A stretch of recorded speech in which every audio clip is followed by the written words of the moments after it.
Bonjour, donc... Good afternoon. Good afternoon to everyone. Let's talk about more basic things in relation to nutrition in the ICU. Here is my outline. First of all, when to choose EN. You need to set targets, follow a protocol. We'll talk about that. When to start, what rate to start with, and then managing food, digestive intolerance, which is a difficulty we have to deal with day to day, and then gastrointestinal transit disorders. The enteral pathway, as you know, is recommended as first-line treatment, as you know, first-line approach, as you know. Recommendations are unanimous. There were French guidelines published last year, and in box 6, it is said that EN should be chosen over parenteral nutrition, PN, and for that there's a strong consensus. So what are the arguments? What is the case for? There have been many studies, both pre-clinical and clinical. There are reservations, but still strong arguments. Two important ones. With enteral nutrition, the enteral nutrition could have a positive effect on the prognosis of septic patients, and enteral nutrition was associated with a lesser risk in terms of mortality. There might also be a beneficial effect on hospital-acquired infections. This is a meta-analysis that is over 10 years old now, but it is still used in the argumentarium. So a benefit of enteral nutrition. Last year, a British study was published, non-selected patients, ventilated, non-ventilated, in shock, not in shock. This study highlighted no different impact on the patient's prognosis, no difference in prognosis using one or the other pathway. We now have multicentric studies that study the enteral and parenteral pathways, but only for ventilated patients in shock, patients on catecholamines. Enteral nutrition, coming back to my focus, enteral nutrition in real life, it is underutilized. This is the ELCA study that I quoted before. 20% of patients only were exclusively fed through enteral nutrition.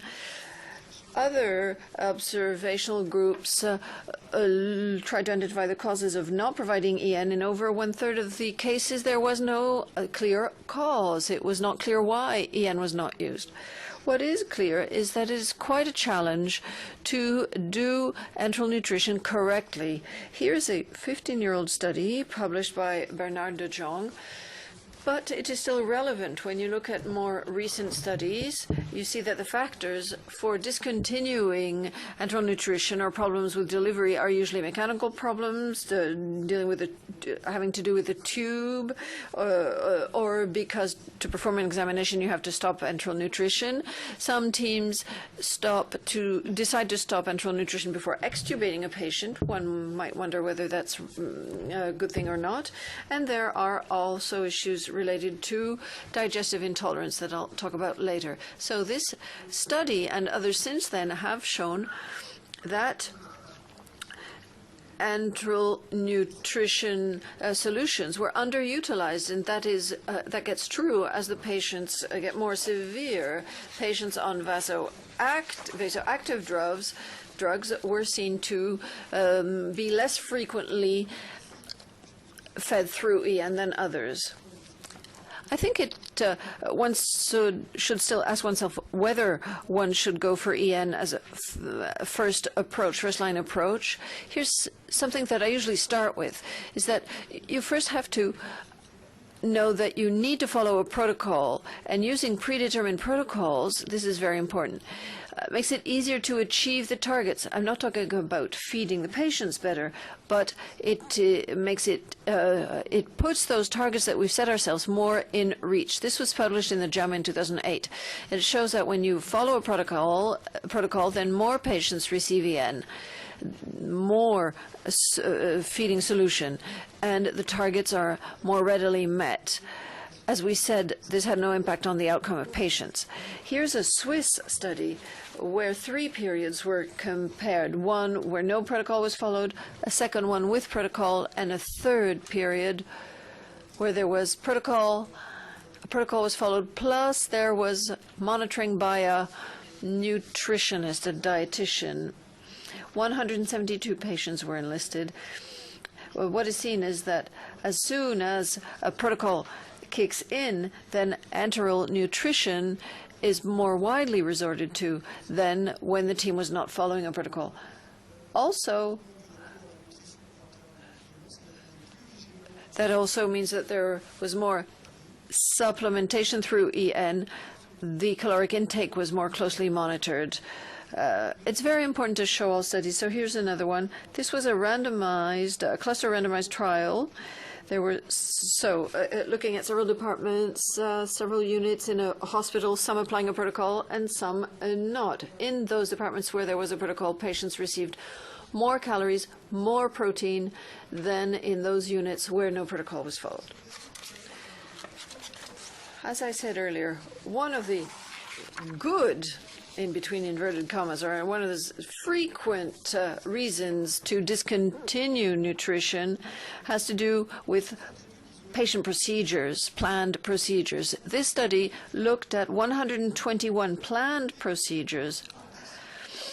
And you see that even if there's a good reason, if you decide to stop enteral nutrition because a procedure has been planned, well, in 27 of these, that's about 20%, those procedures are actually not performed on the scheduled day. So nutrition was stopped either too early or for no reason. Then in the 100 cases where nutrition was discontinued to make way for a procedure, well, the discontinuation was analyzed, and in 20% of those cases, the cessation was deemed not to be necessary. So, and over half of them were decided on without prescriptions. So it was a nurse's decision because that procedure was upcoming. So when to choose or when to start enteral nutrition, recommendations are unanimous.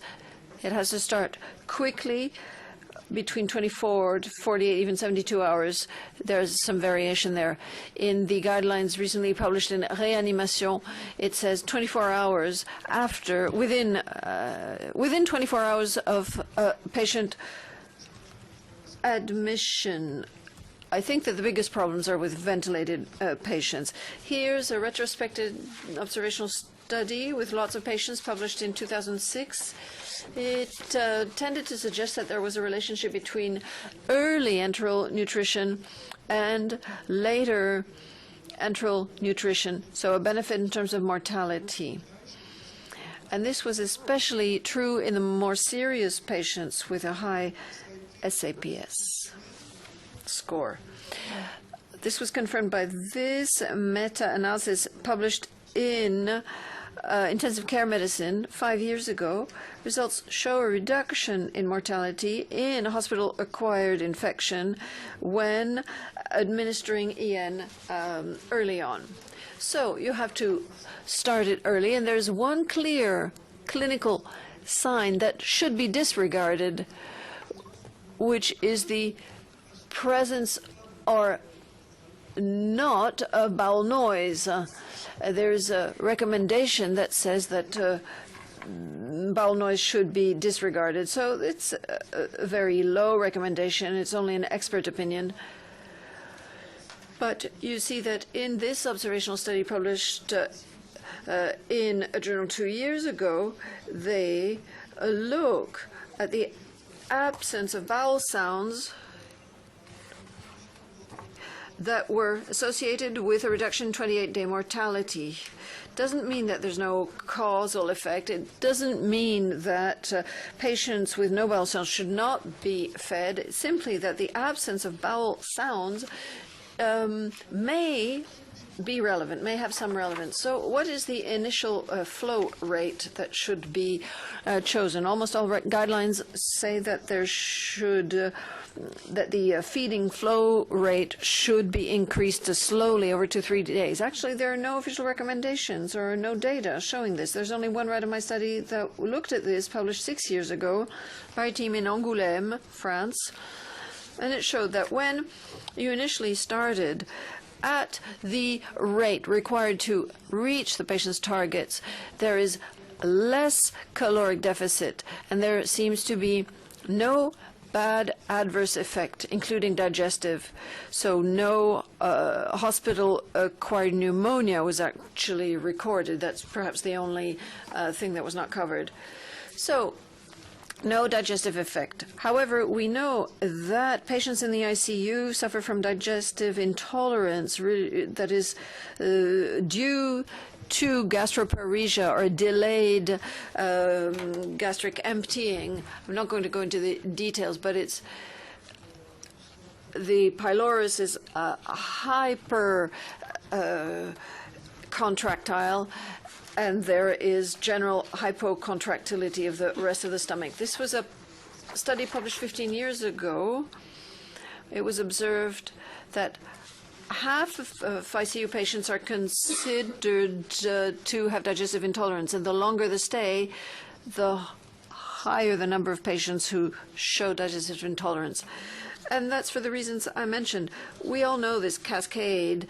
It goes from gastric antral hypokinesia, delayed gastric emptying, increase in residual gastric volume, gastroesophageal reflux, vomiting or aspiration, through to hospital ventilation-associated pneumonia. And this had been observed before, and now it's been corroborated. Therefore, recommendations insisted on the need to detect digestive intolerance, and back in the day, they focused on controlling residual gastric volume and on monitoring it. So when you look at the literature, the definition of food intolerance, digestive intolerance, is quite varied. 72 studies were examined that were seen to include 43 different definitions of digestive intolerance. They were grouped together in 4 large categories. The most widely used definition is presence of GI symptoms and or large gastric residual volume, GRV. Another one is only a large or augmented GRV. Third category of definition, presence of GI symptoms. And the fourth one, inadequate delivery of EN. I'm not delivering enough, therefore the patient is intolerant, which is an odd kind of conclusion because there are other reasons. If we look at only GI signs, only one study tried to group these together to turn them into a score of gastrointestinal performance. And there was no correlation shown with the risk of aspiration and regurgitation.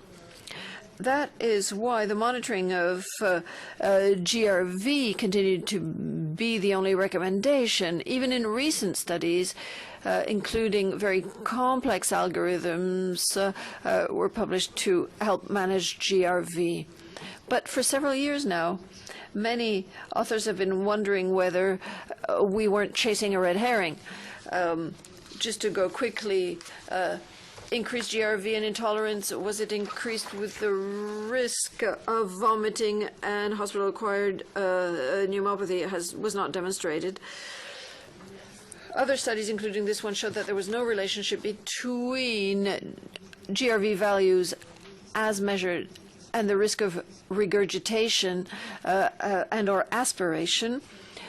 But what has been established a long time ago and was then confirmed by a multi-centric prospective observational study done in France is that the actual monitoring of GRV is a significant cause for the calorie targets not to be achieved.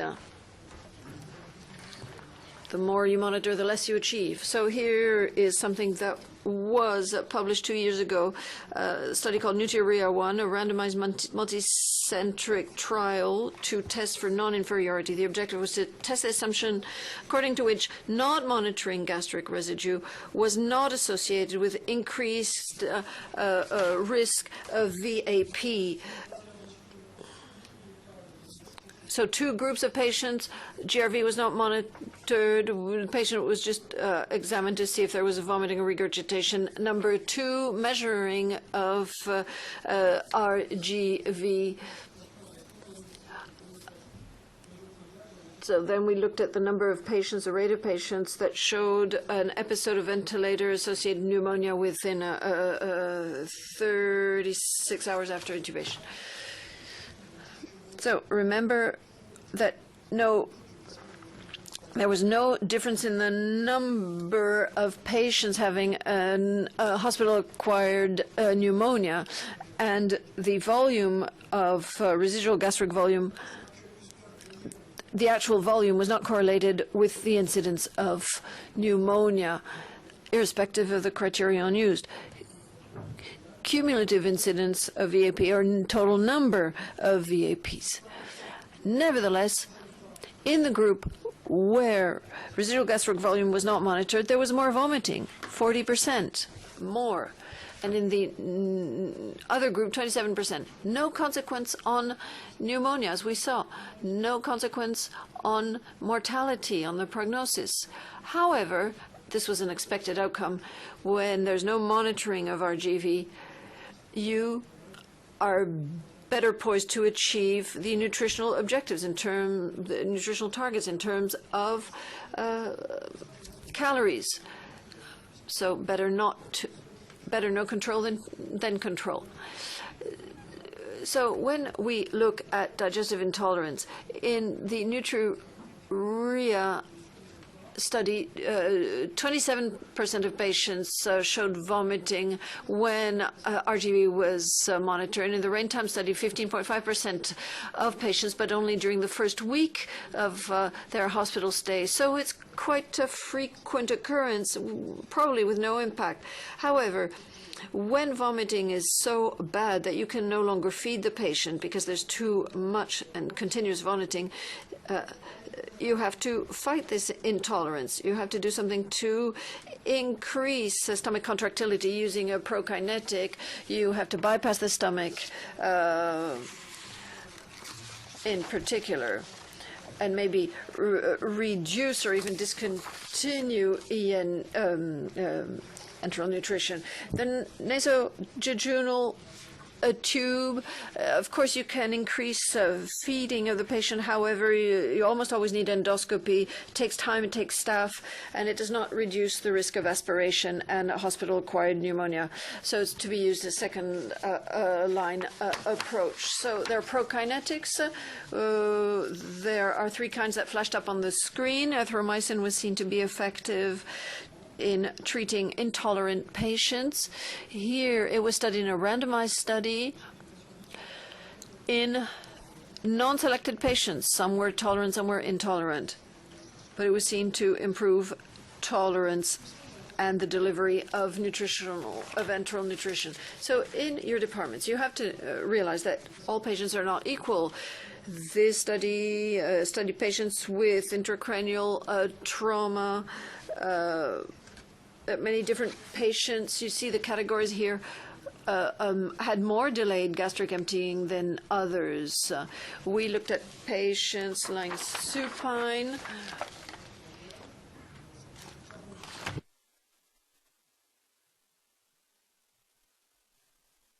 Head down, we see that it was more difficult to do enteral nutrition for these patients in the prone position.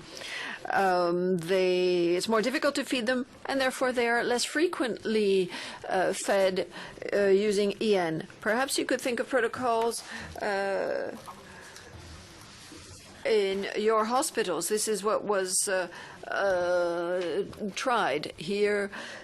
Their position was changed, and it was shown that with this sort of protocol, the targets for enteral nutrition were reached without increasing the occurrence of vomiting. Other studies were published, such as for these patients that were treated with ECMO. Now, gastrointestinal transit issues. Very often, this results from a request by the nurse or the doctor to stop EN.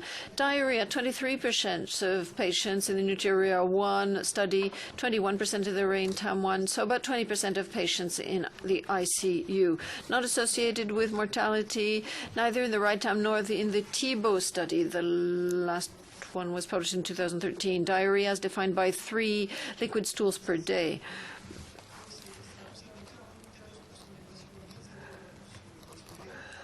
%of patients, but they were not all ventilated.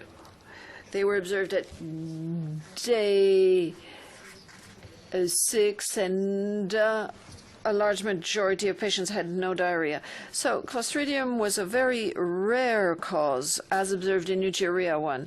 So risk factors were determined here. These were the expected ones, prior antibiotic therapy, antifungal therapy, but also enteral nutrition, where you have a rate of over 60% as a target.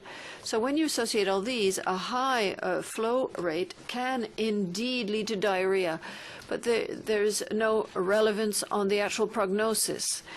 In our department, this is the algorithm we use, published by Doig in JAMA in 2008. So we look for all causes, and it's only down at the bottom of this decision 3, bottom right, that you can start to think that perhaps EN is incriminated. And that's when you can change the solution, reduce the rate, or temporarily discontinue. But that is after having eliminated all other causes. Constipation, necessary to deal with this with a funny picture.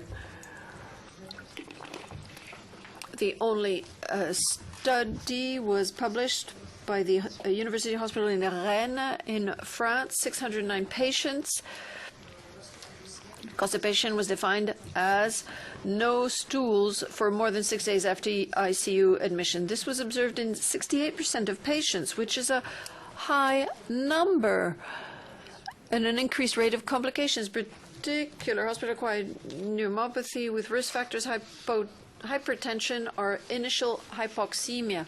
But strangely here, more pneumonia, but no relation with vomiting or increased gastric residue.